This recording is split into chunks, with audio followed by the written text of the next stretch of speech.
a special greetings to a few people here in the room. Everyone, but no, everybody's very, very welcome to this Engage. Special greetings to our CEO of USAF, Dr. Patiwe Matutu is in the room. A special welcome to you. And I hope you enjoy today's presentation by our two esteemed guests. I just thought I'd give you a few numbers of many of you have been in our Engage many times over the years that we've had it. Overall, on these national conversations where we host thought leaders, we had 2,412 participants over the last few years. So it's really, really widely used. We've also had we upload the recording on YouTube, and we can't really measure the downloads on YouTube, but we know that they are used very widely, often for teaching and learning and for all kinds of things that you may want to use the recording for. Today we have registered 285 participants, which doesn't mean they all come into the room. It could be that they get the recording thereafter or after today. I'm Birgit Schreiber. I'm the host of these national conversations that we've had for the last 4 years. And today we are very excited to have two esteemed speakers, and I'm going to pull up the CVs. We're speaking today about catalyzing social mobility and the role of universities in accelerating social mobility in South Africa. And we've got two speakers, Murray Leibrand and Nicole Branson, with us. Professor Murray Leibrand is the UCT Research Chair in Poverty and Inequality Research within the Southern African Labour and Development Research Unit, SALDRU, at UCT. He's the director of the African Centre of Excellence for Inequality Research within the African Research Universities Alliance.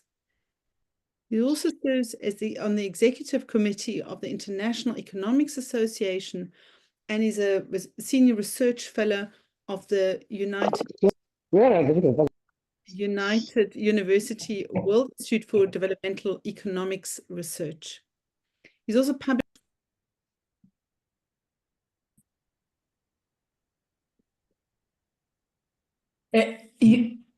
Sorry, I'm muted.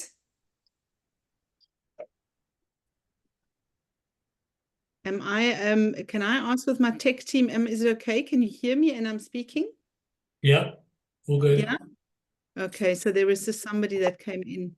So good. So we've got Professor Murray Leibrand, your bio, and I will share that again with everybody in the room. We also today have Nicola Branson, who is the Chief Research Officer at the Southern African Labour and Development Research Unit, SALDRU, at UCT. She's got a PhD in 2011 from UCT, Master's 2008 from UCT, and Bachelor of Business Science in 2005 for Economics at UCT. And also Dr. Branson has published widely on human capital inequality in South Africa and trends in employment status using National Household Survey data. So I'm very excited about both of your presentation, and it kind of wraps up our year, and it really looks at the purpose and the function, or one of the functions of university as leveling the playing field and accelerating social mobility for youth in the country.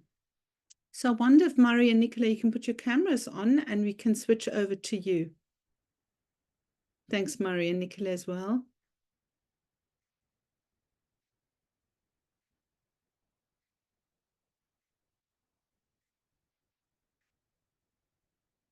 Shall I take it away? Thank you so much. You're welcome. It's now over to you, Nicola, how you want to... Okay, great. Thank you. I am going to kick off. Well, good afternoon, everybody. It's a great privilege to be here with you this afternoon, talking about our work. We shared a variant of this presentation at the Siyaphumelela conference,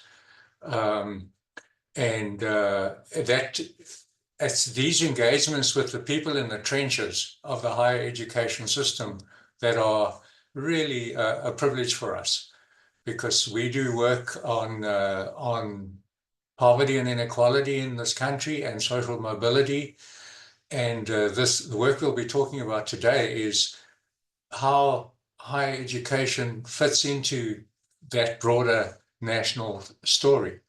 And my job is to sketch that broader landscape, and then Nicola will take us down into the interstices of our higher education system. Nicola, next slide, thank you.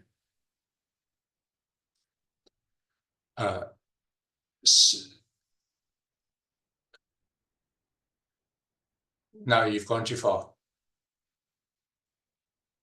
Yeah, thank you.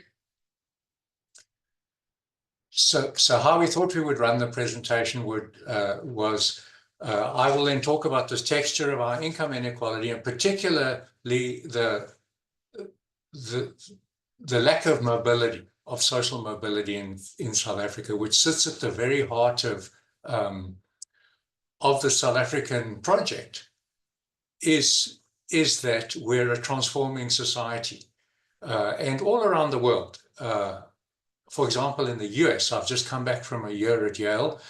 There's this awareness of the crucial role that higher education plays in the way that societies are unfolding in the contemporary world. And I think that's not just true in the US, it's obviously true in South Africa in a very deep way, but it's true everywhere. And so I'll speak about that, then Nicola will get inside the universities and the higher education system and how they operate in promoting access and success, success internally in terms of succeeding in your studies, but then of course the success needs to be anchored in what happens in the labor market. And so then we'll focus on that. Thank you, Nicola.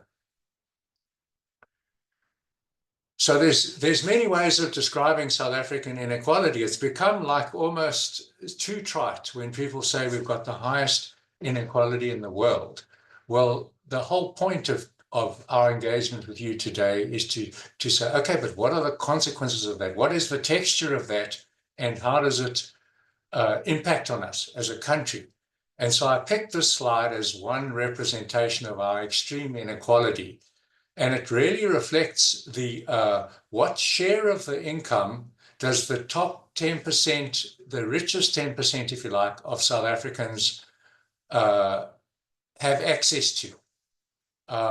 And so South Africa starts right up at the top from the beginning, even in the 1980s. It's a very important point about our legacy that we carry with us. And this curve then climbs from the highest level in the world, climbs, well, not quite the highest. You can see the dotted line there, that's Brazil. And it climbs steeply and right now sits above 60%. It's so over our sort of post-apartheid project, the share of income going to the top 10% has climbed above 60%. Now just dwell on that for a moment. Think about a society in which the top 10% have got 60% of the resources to work with and build the country and carry it forward. That I don't know of a better way of signifying what we call the costs of inequality, because that is a stifled society. It's not a society that reaches to everybody, and it's not a society that can maximize the potential of the society as a whole. So that's why I picked this particular graphic, and also to show that it's worsened over time. And so there's very good evidence as well that since 2010, it's the top end of the income distribution in South Africa that's been able to make a plan, respond to everything that the society is throwing at them, that the world economy is throwing at them. And the rest of the society has battled a bit. And this is the reason that, next slide, thank you. So then, obviously, that's a depiction of our society and the people in the society. It's hard, though, to bring it back. It's pretty aggregate. And so this slide tries to bring this home into our South African communities and our households. It's a slide about income mobility in South Africa, but particularly mobility in the labor market. And we've used data from the National Income Dynamic Study, which is a longitudinal study in South Africa that follows South Africans over time, nationally representative. And it's enabled us to measure something that's called intergenerational mobility. In other words, the position of your children relative to their parents. And so the American dream, for example, and I would argue the South African dream, minimally speaking, is that our children enjoy a better society than we enjoyed. And this graph actually measures that extent of mobility. Actually, the higher you go here on the left-hand axis up towards 1, the less the mobility, because that's then a very strong correlation between the position of parents, which we've got on the bottom axis, and the position of children in the labor market, in the earnings distribution. And what we see here is, I think, quite devastating. That's why I call it intergenerational failure, because it shows world-beatingly high levels of immobility as well, alongside our inequality. So right at the bottom, if you take that 5, right at the bottom on the x-axis, what does that mean? Those are the people positioned at the bottom 5% of the earnings distribution, but they're parents. Where will their children, where are these children predicted to be in the earnings distribution of contemporary South Africa? Well, there's a 90% chance that they will be at the bottom 5% level as well. It's not a mobile society. It's an extremely rigid society with something of the transmission of disadvantage. If you go right to the top of the distribution, that 95 point, that then is a reflection of those who are right up at the top, those parents who are right up at the top of their earnings distribution. And what the graph shows is that they pass on 60% of their advantage. If you like, there's a 60% chance that their children will be also right up at the top, and even higher for fathers passing on their advantage. So that's the transmission of advantage. Now, people look at this, and the way we've drawn the graph, we wanted to be accurate about the decline, from 0.95 down. But it's worth noting that in the world as a whole, for example, in the US, part of the reason for the election outcome that we've just seen is that the immobility in American society is around somewhere between the 0.5 and the 0.55. And it's risen, and that's considered to be dangerously threatening to the society as a whole. And so this is an astonishing statistic, and it comes back home to the lives of people, the education people get, parents trying to do well for their children. Well, these are the outcomes that we're seeing in our society as it's working right now. Thank you. Next slide. Nicola? Sorry, it's just stuck. There we go. So let's then, that was earnings mobility. Let's then link that to education. Let's bring this closer to the topic that we're engaging over today. So what this slide does then is reflect different levels of education, and then reflect the probability of being employed associated with those levels of education, and also the average earnings per month if you have those levels. And what you see is an incredibly steep line, actually, focusing on the probability of employment you can see that if you've got an incomplete secondary, less than grade 12, you still have a 73% chance of being in a job. Part of that's an age effect. It's harder for our young people today, but many of the members at the older end of the labor market do have that level of schooling, and they are employed. And you can see that rise a little bit if you've got a certificate diploma but no grade 12. You can see that rise a little bit more if you've got a complete matric.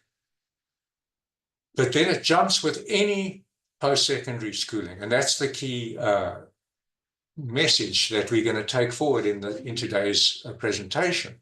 It rises to 85% if you've got a certificate or diploma with your matric, 87% if you've got a technical qualification, and then 93% if you've got a degree.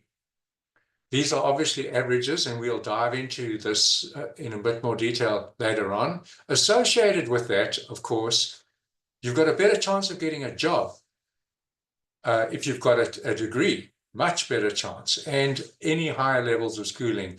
But that's so consequential. Look at the bottom graph and see how that maps onto different levels of earnings associated with those qualifications. So if you've got less than a matric, you've got a 73% chance of being employed. And if you are employed, you're likely to be earning around 3,000 Rand a month. Now that is 2017, right? But that's not far off what was promulgated as the national minimum wage. In fact, it's below.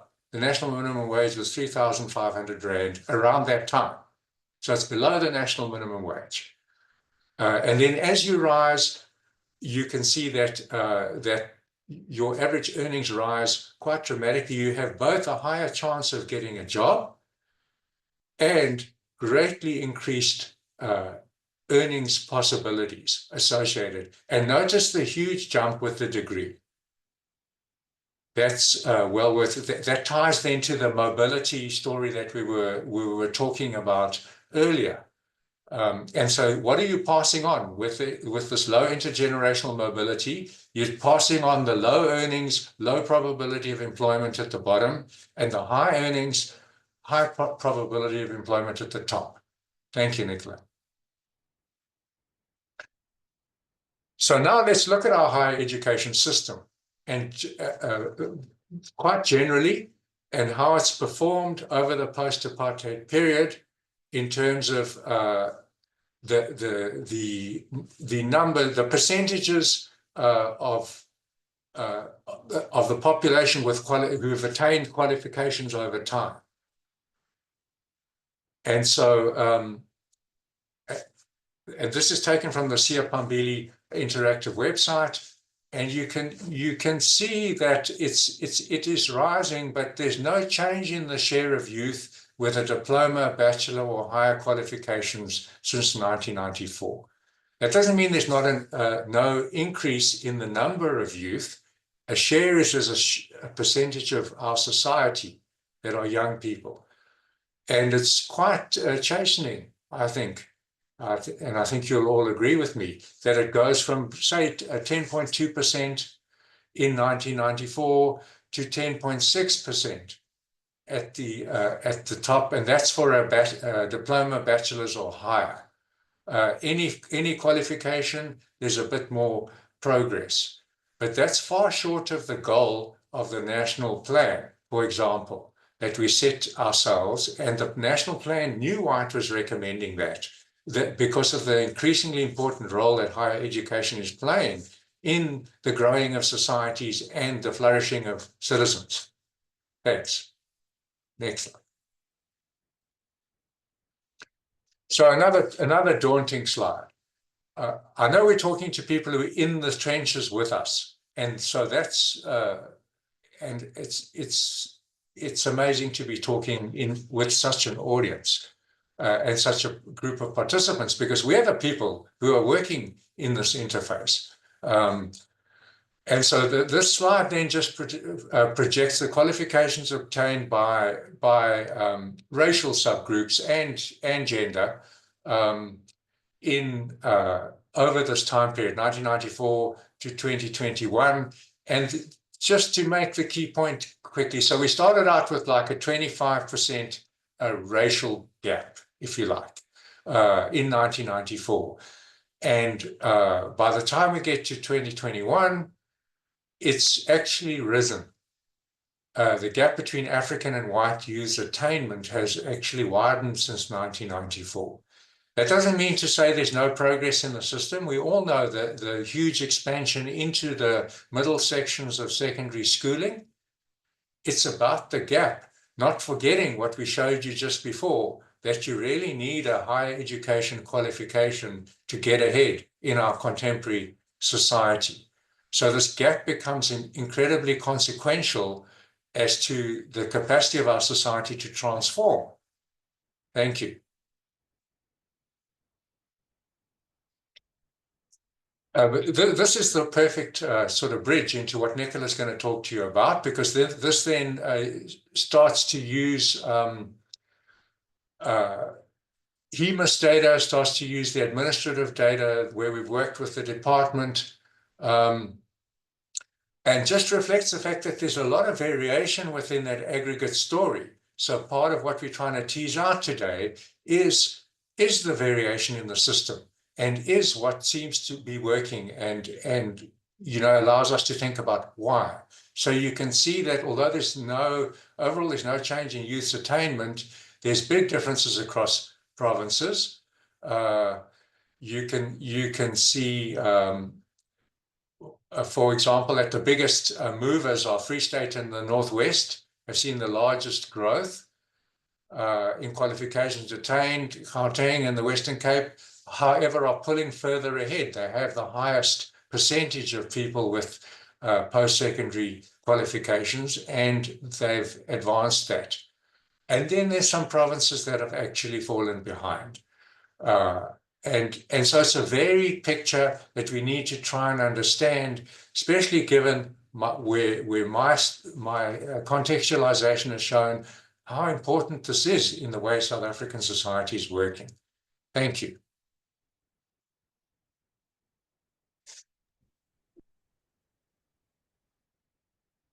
Great. So thank you, Marie.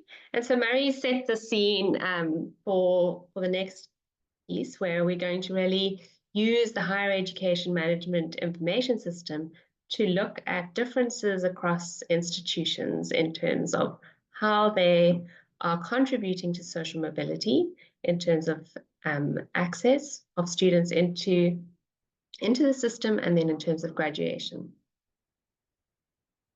Stuck again. Okay. Great. So this section is really about saying we have this amazing institutional data, which is used for our funding framework, but we can also utilize it to understand differences across institutions. And so how we're going to do this is we're going to say, okay, if we can define, or let me just start by saying this work was very much inspired by work from the US, from Raja Chetty, who was looking at spatial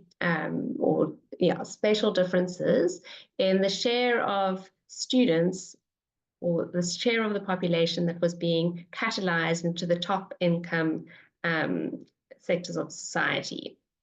And so what he did was he basically looked at different institutions in the US and then linked access to tax data, and could see which of these institutions were propelling their students into the top, so admitting students from lower incomes and then propelling them to the top income sections of society.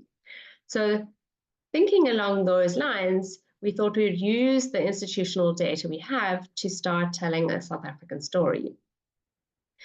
So first things first, we need to be able to define who are our low-income students that we ideally would like to catalyze into high income status.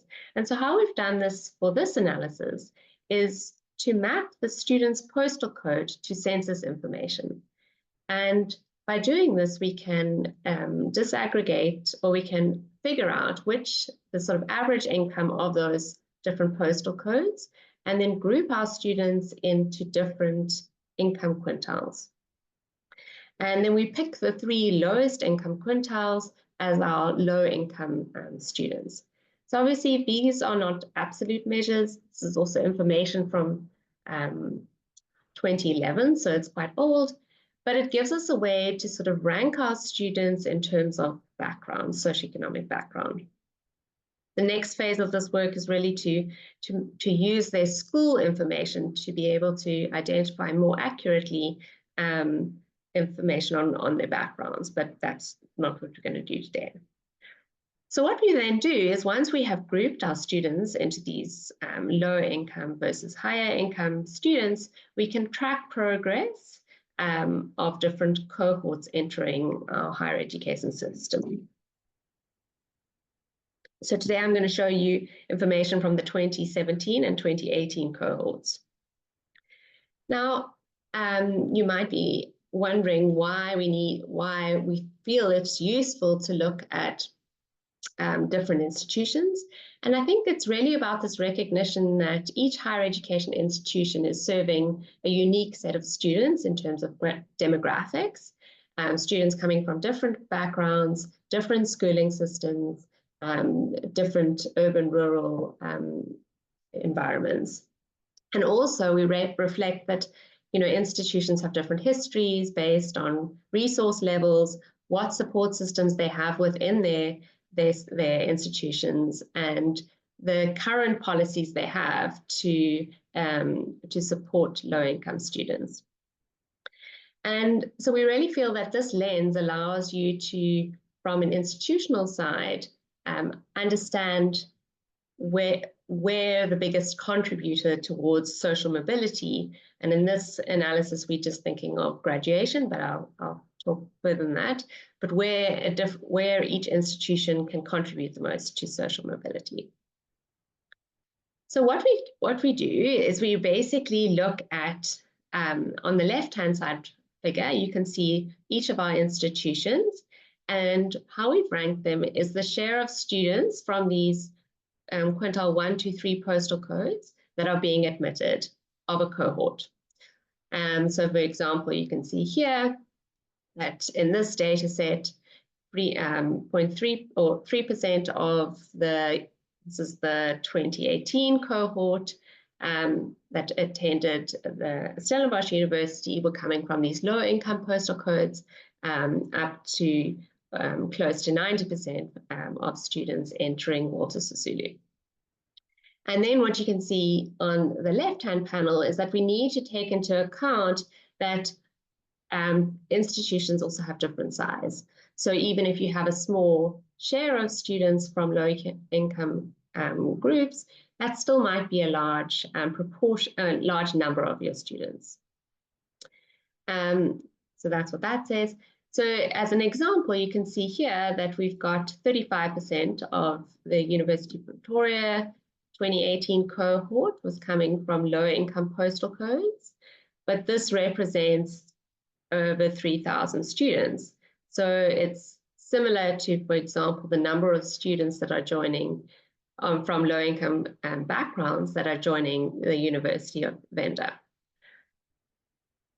And then what we're looking at is by the share of your institutions, well, if we rank our institutions based on the share of students entering from low income quintiles, we can look at graduation outcomes, we can look at dropout. And so this figure is showing the share graduating on time. What I mean by that is if your qualification that you join is 4 years, then you're graduating in 4 years.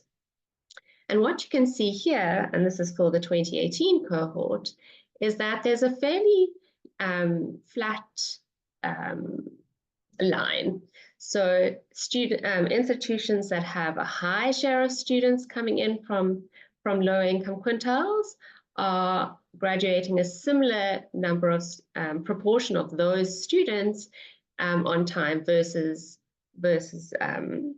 institutions that are graduating a low share.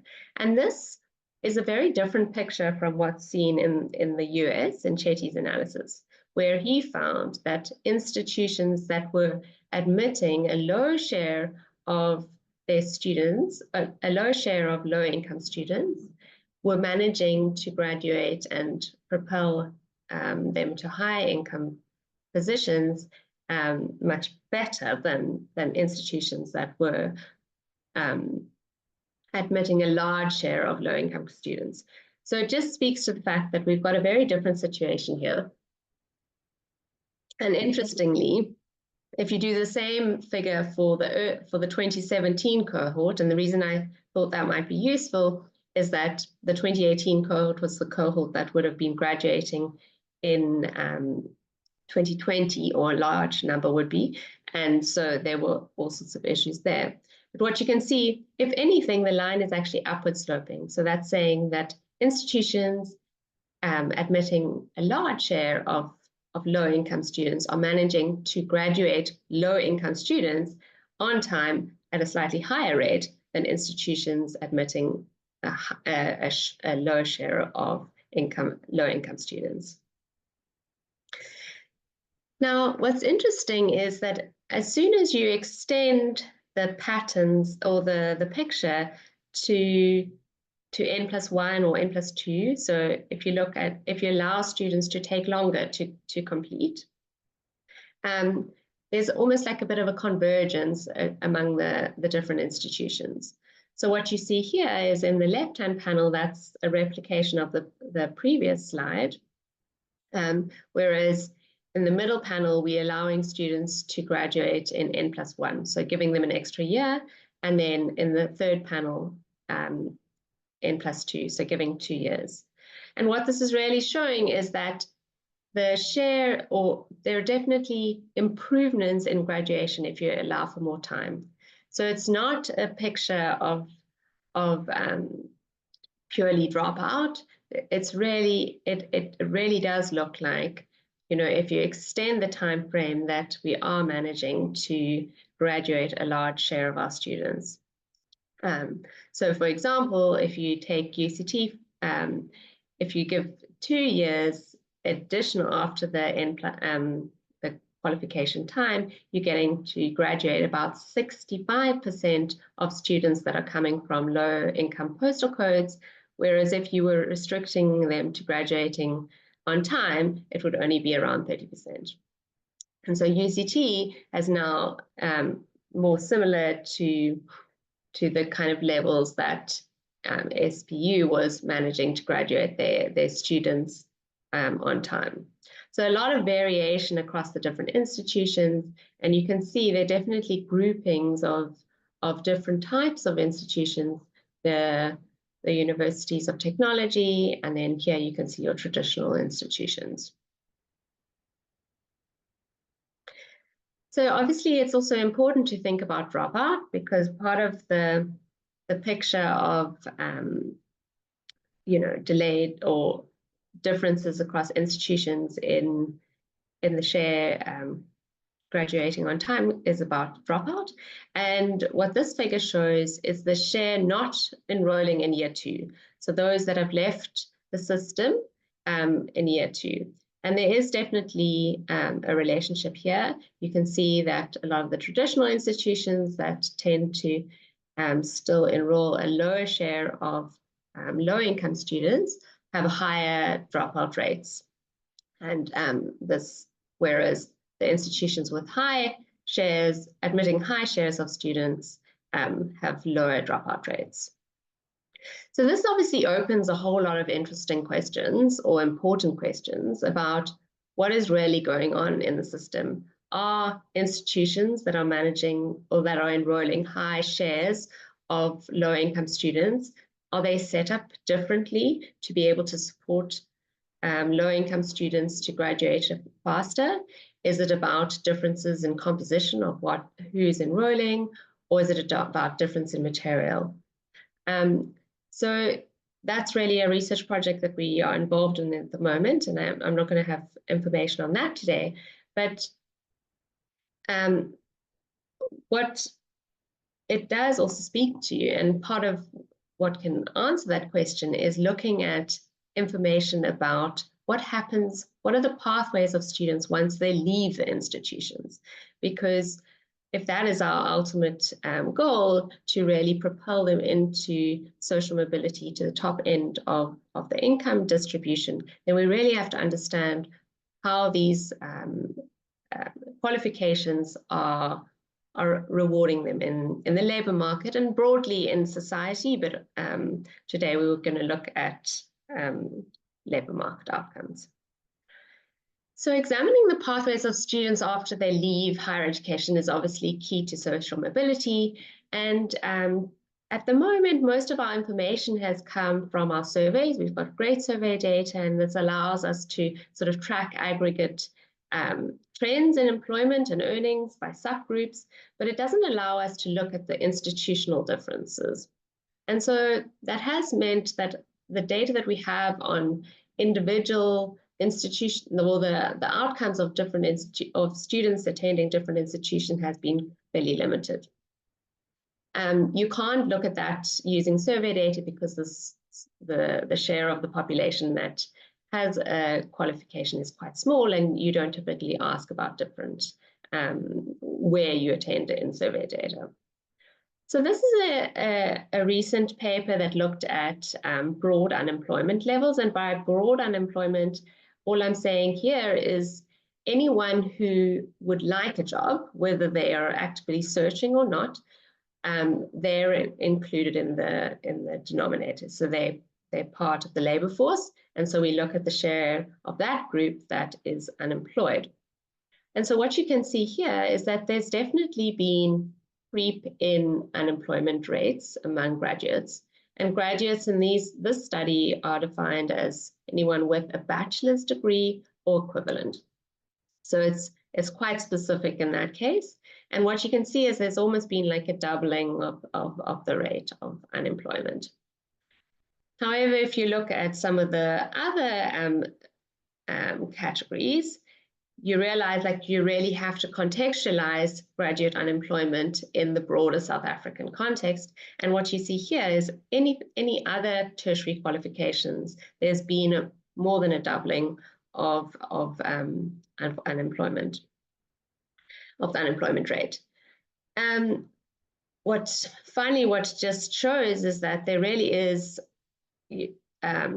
even though there's been this increase in unemployment within the graduate population, they're still in a much better position than others with different levels of education. So along the similar picture to what you saw Murray show. It's also interesting to think of different subgroups, again, in terms of broad unemployment rates. Now, if we focus in on the graduate population, we can see that there are still very marked differences by different groups. For instance, if you look at race, the share of our African graduates that are unemployed is around 18% versus 3.7% of whites. And similarly, there's this very distinct difference between urban and rural areas. And finally, just from the aggregate level, it is really important to think of age. Murray was saying that our younger population is really struggling to get into the labor market, and this is now showing employment. And again, it's very clear that there's this increase as you get older, even within the graduate population. So it's not necessarily that graduates are going straight into employment, and we need to then look at a longer cycle to really understand their trajectories. And that brings me to the sort of next two, or two additional approaches that really allow us to unpack what's happening to our graduates at a more fine-grained or at a level, and then allow us to feed back to understanding how different graduates from different institutions are doing in the labor market. And there are two sort of complementary processes or approaches. The one is your classic tracer study, and there have been a couple of those in South Africa. I think the key thing with a tracer study, it does allow you to get some in-depth understanding of what's happening to graduates.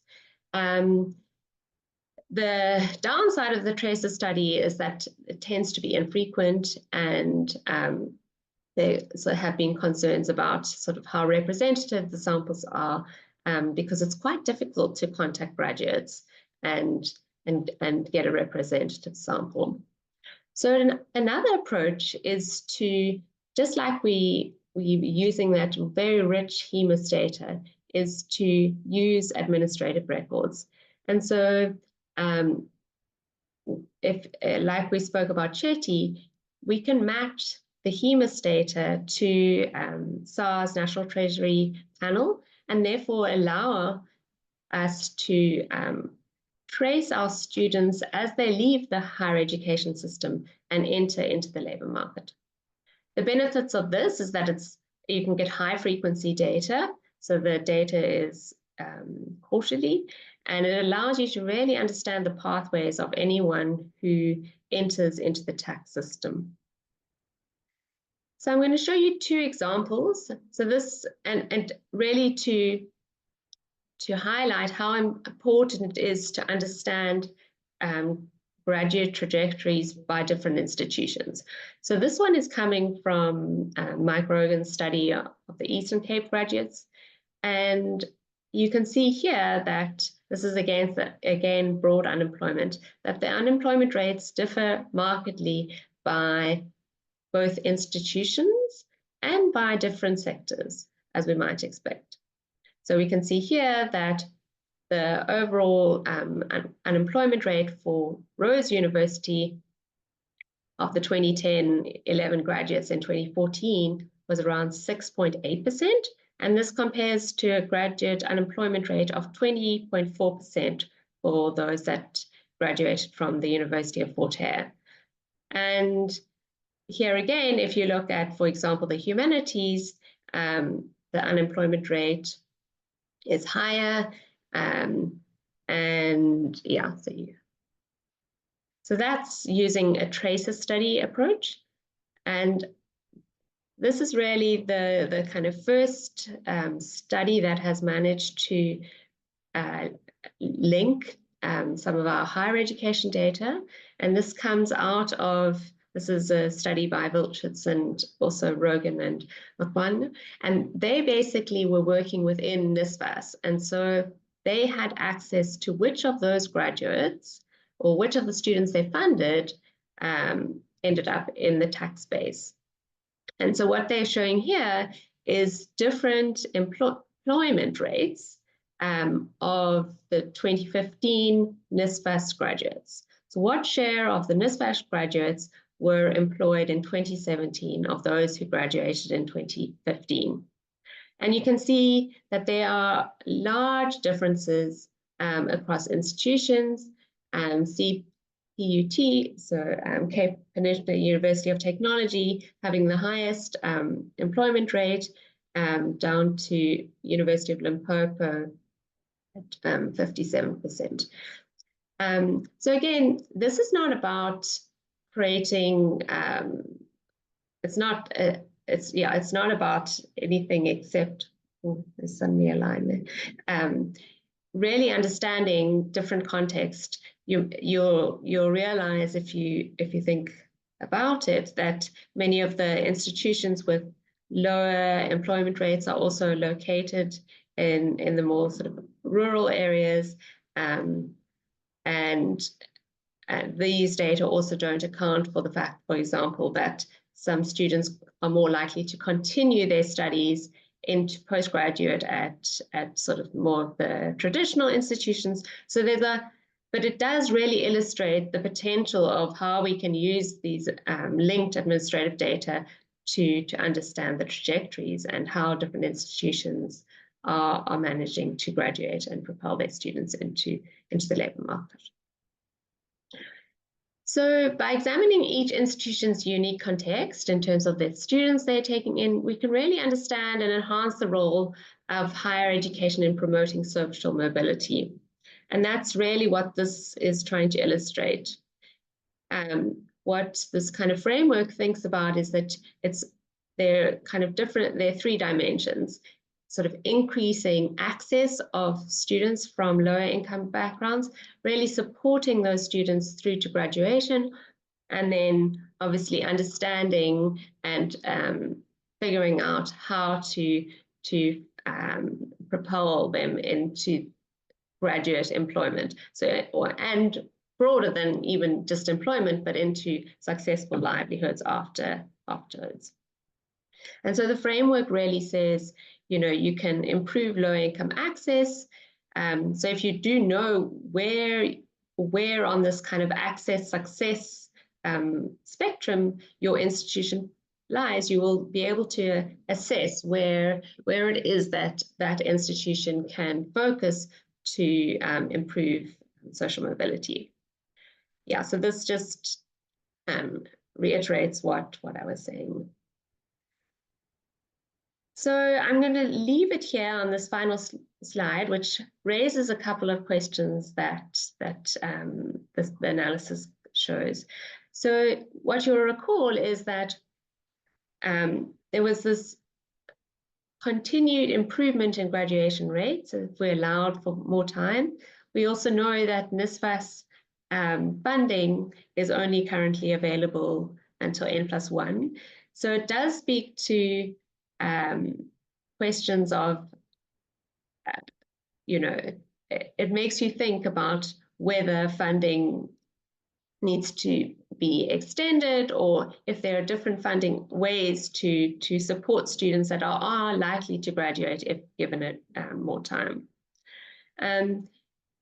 I think that the benchmarking of different institutions next to each other can also allow us to identify areas where institutions are managing to do really well in promoting social mobility among maybe a specific qualification, and then harness that to assist in others or assist other institutions in doing something similar.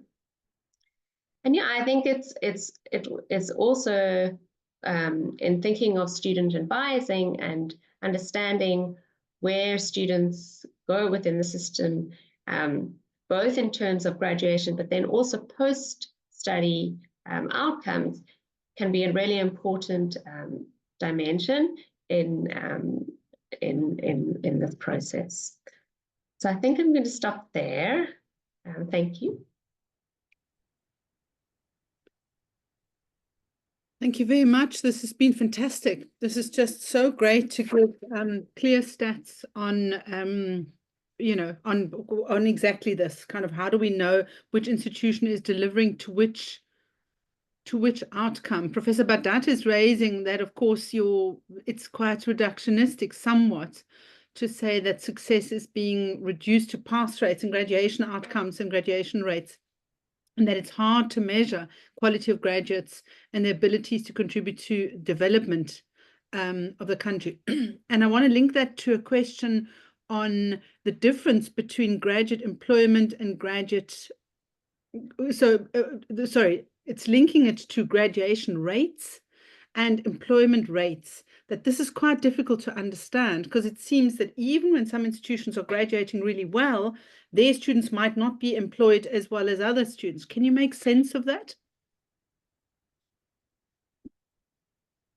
Right. So, I mean, I think that's partly what I was saying earlier, is that by focusing on graduation, and I think, you know, if we don't have this connection to the labor market, a lot of the internal planning or support can be focused on getting a student to the end point.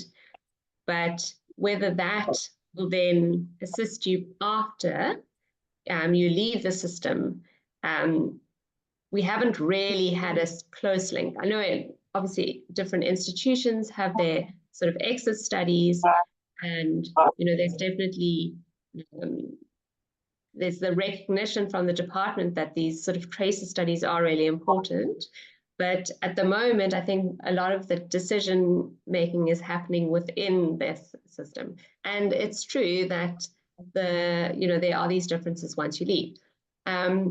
at this point, I can't say, you know, as I hinted towards some of the reasons, so different areas, different qualifications, continued discrimination in the labor market. Yeah, I don't know if Marie has something further to say about that. No, not really, except to come back to Salim's very useful comment and just say that to do this properly, one has to put in place this integrated system. So we're able to do a lot of work, and there's a lot more good work that could be done tracing from the students coming in and what happens inside the universities. And South African universities and higher education institutions are working incredibly hard to try and do what they do better, to be more supportive, to recognize the background of their students, etc. So we've got quite a rich database to push that forward. All of us, you know, working with the department and working with USAF, etc. The trickiness then is following it beyond the university.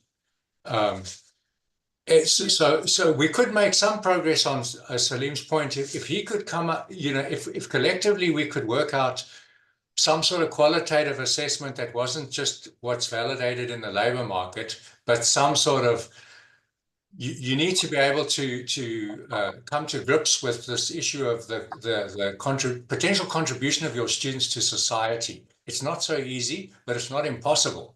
And right now we have the data to do that. If we, you know, it's a challenge to all of us. Following people into the labor market, the great progress, the giant leap forward would be a more sustainable link into the tax data. But that's then only the labor market. But nonetheless, you could tell a very fine-grained story.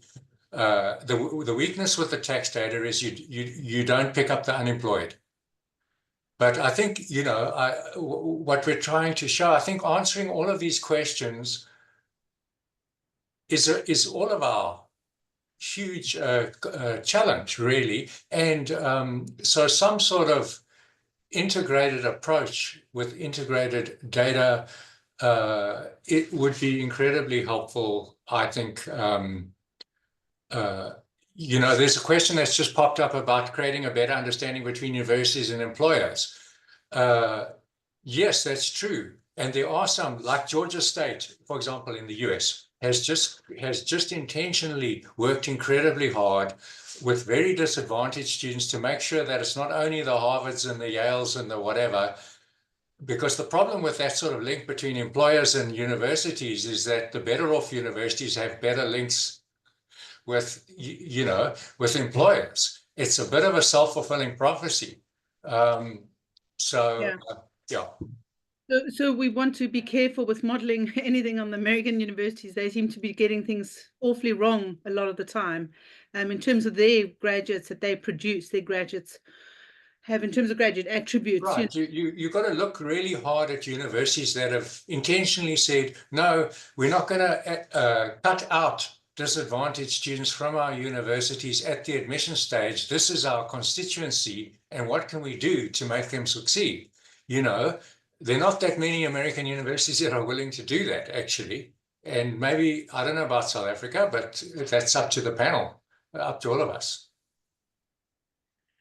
There is there's another question. Salim's posting another one on saying it would be useful to integrate postgraduate students, because whether then students exit and become employed as one avenue of being, dare I say, useful, you know, the risk of reducing graduation purposes and so forth.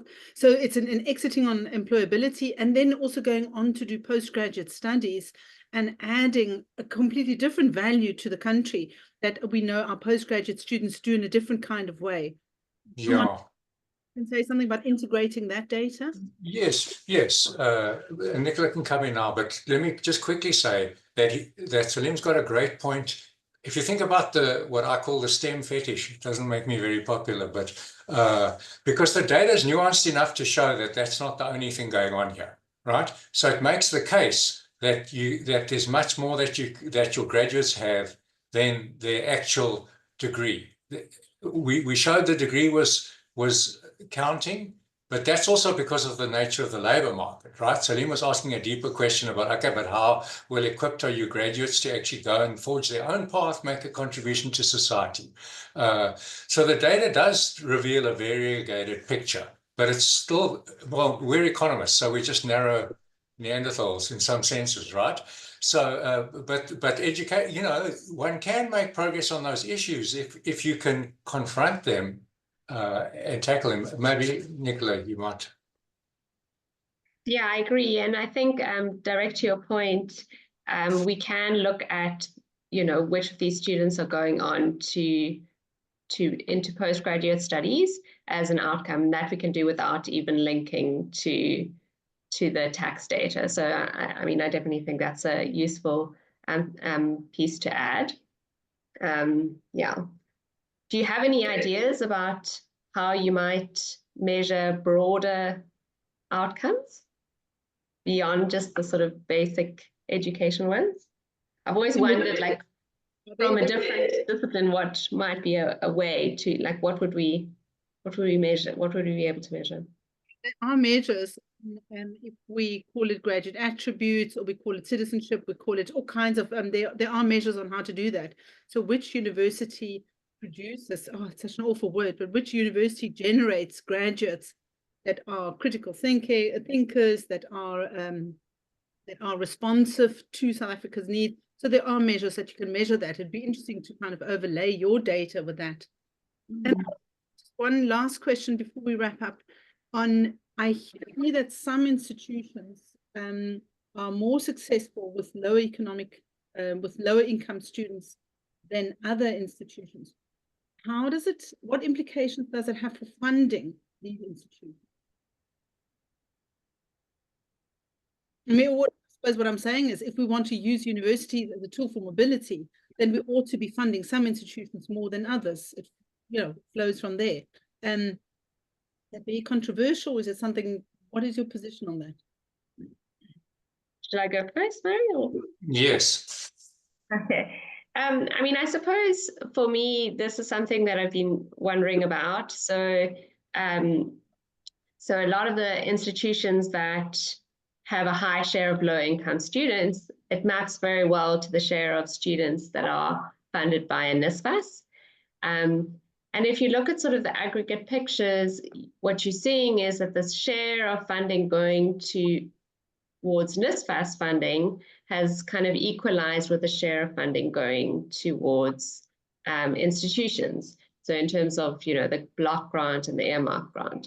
And so I think it's definitely creating a tension, because a lot of that income is obviously coming back to the institutions in terms of fees and accommodation costs.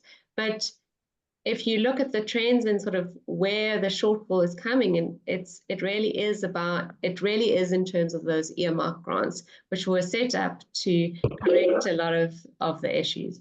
So the infrastructure grant has in particular dropped, but even if you look at the sort of division between the block grant and the earmark grant, it was initially around 20% to 80% and is now down to around 11%. So I think, I mean, it's an area of question whether more funding to the individual versus, yeah, so the ratio to institutions versus students, given the kind of overall constrained environment, is a very tricky one. One of the other projects that we're hoping to look at is really about sort of these extended curriculum programs, which are funded centrally and, you know, potentially have direct impact, but haven't really been assessed nationally. So that's another area where there could be that sort of more overall support.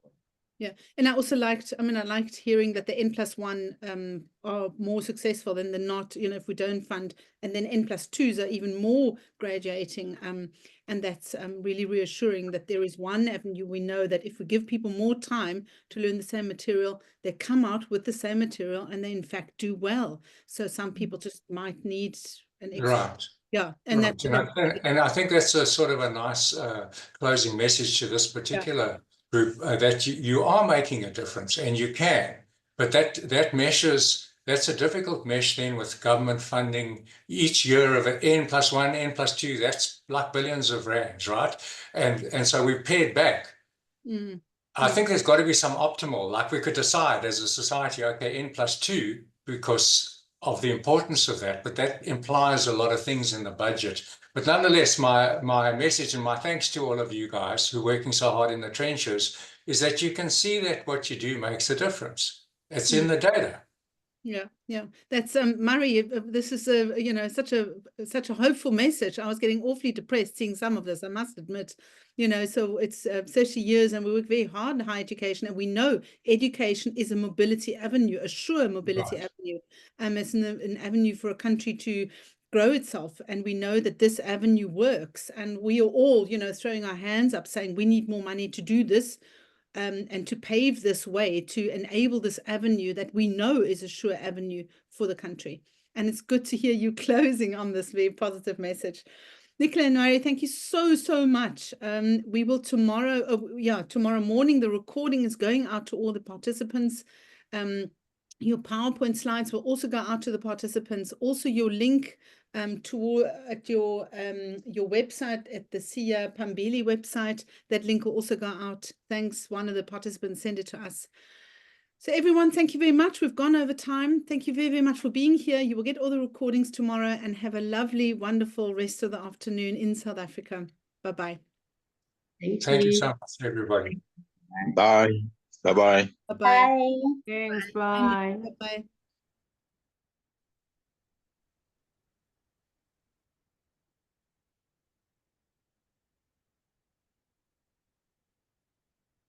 Thanks, Tabo. And I saw Saloshni was here, and Somebody just arrived.